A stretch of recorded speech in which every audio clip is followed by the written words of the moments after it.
Okay, I'm going to go chapter 5, talk about chapter 5, sections 1 through 5, electrical circuits. Okay, so first thing is we need to go through and have some definitions to start with. And electrical circuits basically are based on this idea of electrical or electricity or a flow of electrical charge. Okay, and what are we doing? Essentially, we're transferring energy. We're transferring energy through our electrical circuit, right? And typically, what we'll see this transfer electricity is through like some conductors, like a copper wire or electrical wires. Okay, electrical wires are electrical conductors, which means essentially that it supports the flow of electricity or flow of electrons easily.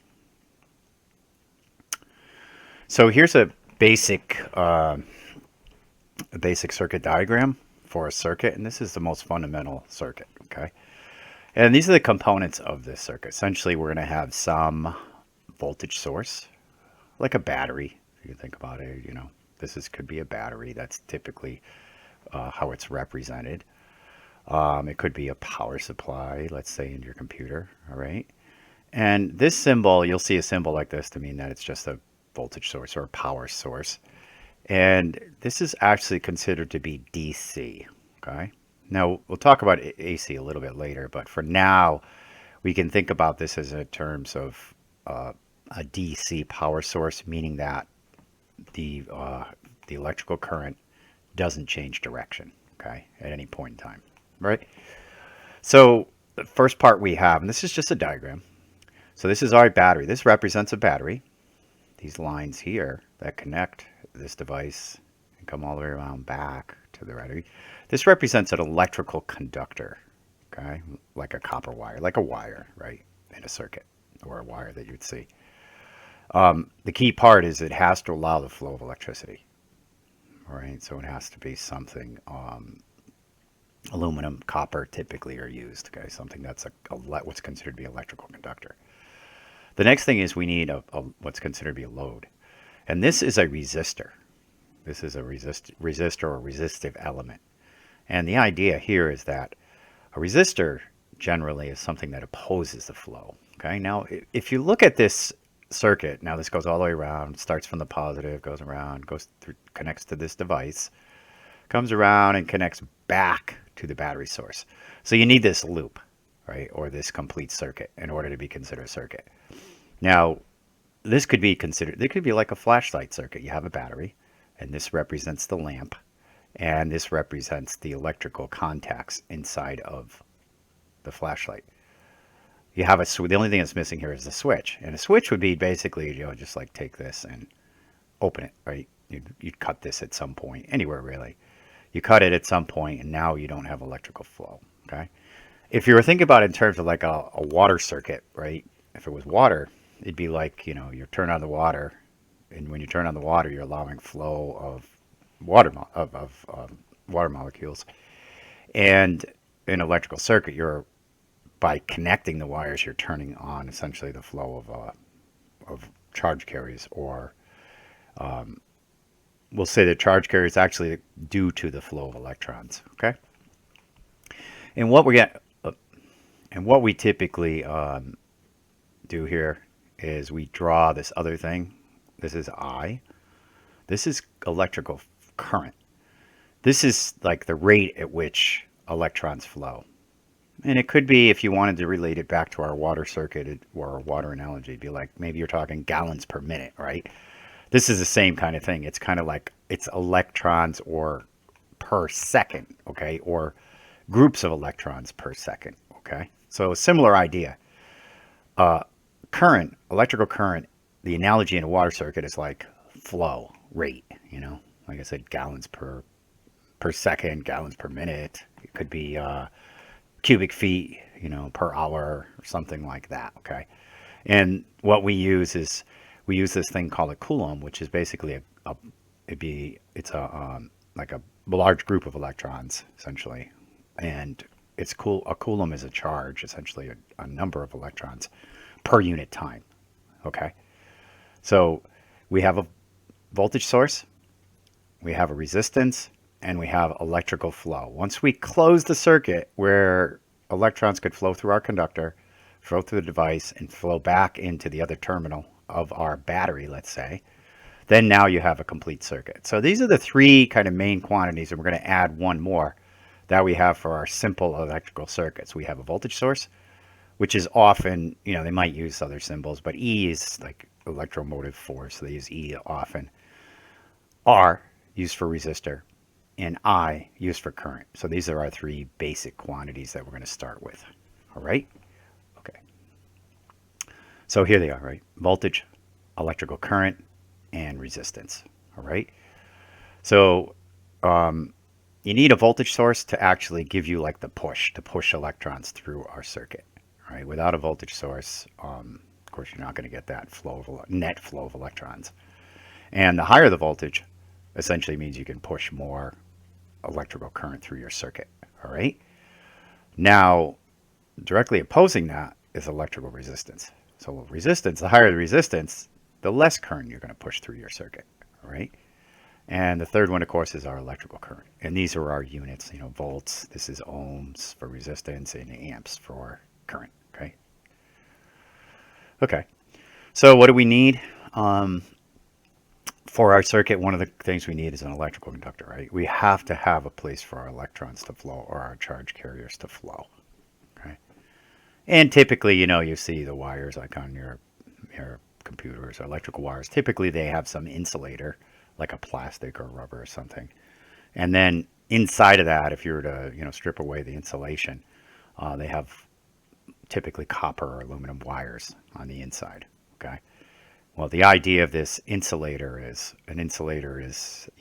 serves a couple of purposes. One purpose is to make sure these wires don't touch each other. So there's no what they would call an internal short, which will cause problems for our circuit. Depending upon what kind of circuit it is, it could cause serious problems. And the other one is protect you. If it's what's considered to be a high voltage circuit, it's also a protection from getting electrical shocks. So those are kind of the two main things that insulators are used for. Okay. Okay, here's a little more detail about it, about insulators. And these are things that we see in real life. We have electrical conductor and then an insulator outside of it, okay? Okay, so this is a little bit about the theory behind it. Electron band theory says a charge flows if states are would electrons be excited. Okay. But basic idea,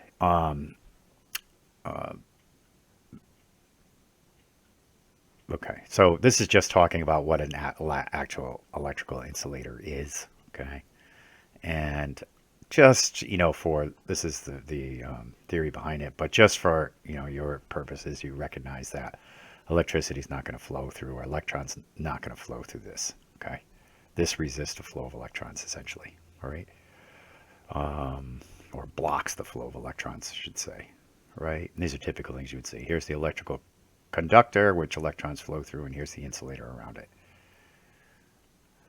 Okay, here's a symbol that's typically used for voltage source, right? Remember, this is just our diagram, represents like a real circuit, okay? Now, here's different symbols. This is a really common one, where we see the bars. This is like a cell. You'll see it maybe drawn like this or multiple lines. But the larger line represents what's considered to be the positive side, okay? And the smaller line essentially represents the negative side, okay? You might also see it be drawn like this. This is like a ground, and this is another one. This is another one, but in this class, I'm not going to use this. Oh, you also see this potentially, plus and minus. And then you'll see this. This is if it's an AC circuit. Maybe just talk about this. We don't have any problems in this particular class with these, but this is like what the voltage would look like if it's coming off of your wall outlet in your house. It would look like this, okay? But we're going to stick with basically these two in the middle here for this class, okay? There's only one other thing. They call this an ideal voltage source. And ideal voltage source really means that we kind of neglect any resistance that might be in there. So there's actually some resistance to current flow inside of here, okay? We're going to consider our voltage source to be ideal in this class. so that you don't have to worry about that, okay? Because that would change the circuit when you get a little bit more involved in the analysis. We assume that any kind of resistance to electron flow inside of these is very small, okay? And we just call it an ideal voltage source, or at least small compared to the other resistances in the circuit, okay? All right, so a common device, of course, in electronics and electrical circuits is a resistor.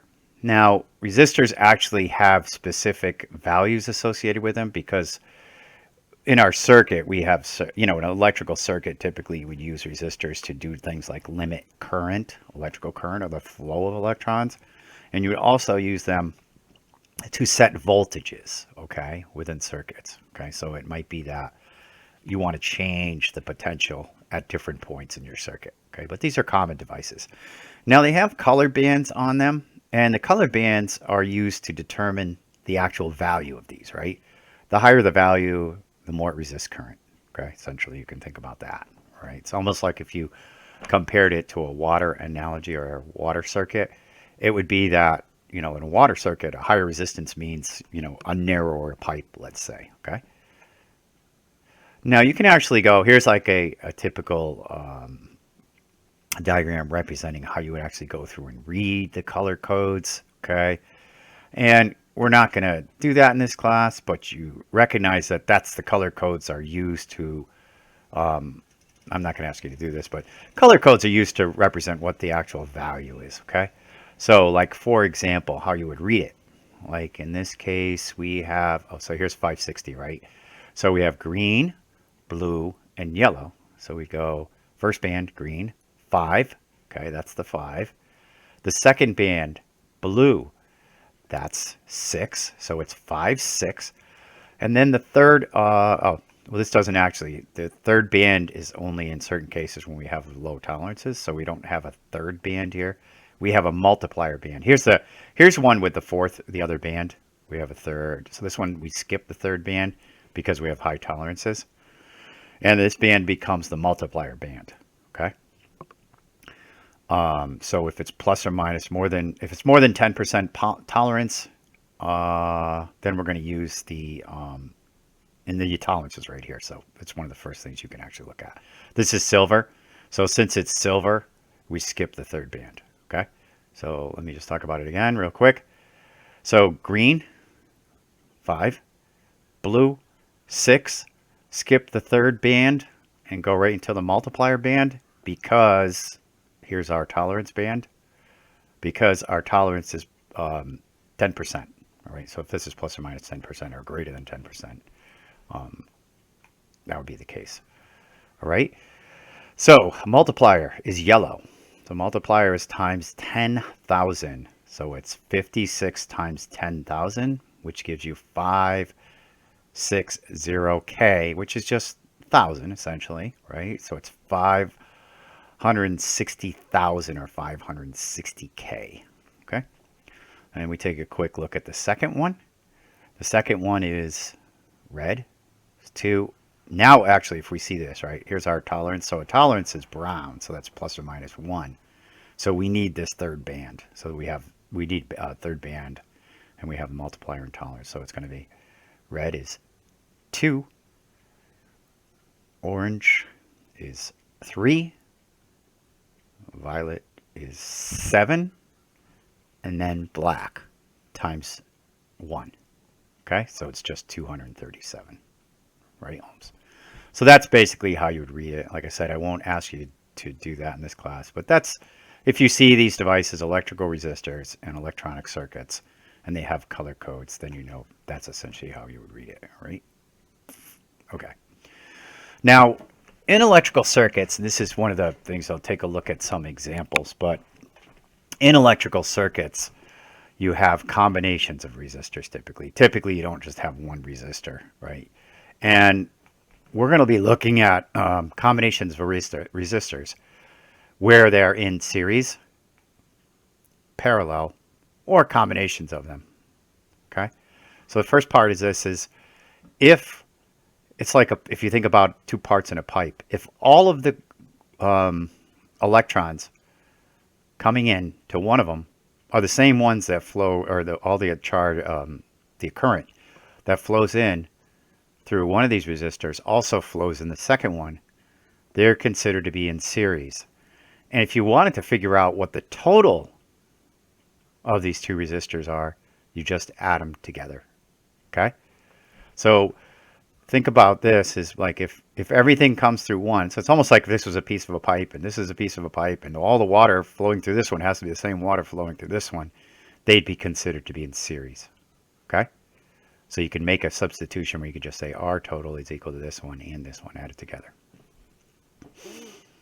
Okay, now the other case is if they're in parallel. Now in parallel circuit, what it means is that you come to a Y and it splits. One of the ways to identify that they're in parallel, if you look at both these devices, R1 and R2, they share the same two terminals, right? R1 is connected to B and A, and R2 is connected to B and A, okay? These are considered to be in parallel. So if you needed to figure out how much resistance there was, it would just be 1 over the resistance plus 1 over R1 plus 1 over R2. So how do you do it? Well, you do 1 over R1, add it to 1 over R2, and then inverse the whole thing, and that will give you R total. Okay, so it'd be like R total is equal to the inverse of whatever's on the right side. Okay? Now, if you had more resistors than just these two, it would be 1 over R1 plus 1 over R2 plus 1 over R3 plus 1 over R4, dot, dot, dot, dot, dot, keep going along as far as you need to. And you'd follow the same process, okay? Same thing here. If you had more resistors in series, you would just add R3 plus R4, dot, dot, dot, okay? Now, what ends up happening is that typically you have a circuit with both combinations in it, okay? Both series and parallel. And what you would need to do is you need to go through a process of like simplifying your circuit. Okay, which I'll go through an example and show you that. Show you how when you have a combination ones, how you can come up with the equivalent resistance. All right, but that's the two basic things we're going to apply. We're going to apply series combinations and parallel combinations to come up with an end result. Okay. The next thing we have is I originally had talked a little bit about the relationships between voltage. I said there's there's three quantities that we typically look at. It's voltage, current, and resistance. And there's an actual relationship between them. If you wanted to figure out the voltage in a circuit, it's going to be equal to whatever current and whatever resistance times whatever resistance. Okay. The triangle, often you'll see this triangle drawn like this, which is really just this equation, manipulated. But if you're looking for, let's say, current, I is equal to V over R, and R is equal to V over I, right? And V is equal to I times R, okay? So you can use this triangle, or if you remember this one equation, that's perfectly fine because you can always algebraically manipulate it, right, to come up with any of the three quantities knowing the other two, right? And we'll take a look at this too, applying in circuits. The last one we have here is electrical power. And electrical power essentially is just the voltage times the current, okay? And for devices like electrical resistors or resistors, electrical power is a rate at which energy is being converted to heat, okay? So that's another thing we'll look at. So basically if that's more power, more energy is being converted to heat. Now, if the resistor is physically larger, of course, it won't heat up as much. At least the temperature won't increase as much for the same amount of power. And that's for the same amount of power. So one of the things we'll notice is that there's, of course, different size resistors, right? A very small one, if it heated up, a very small one could not handle as much power before it actually, degrades and falls apart or burns up, essentially. Okay? But that's the last quantity. So this for this particular section. Okay.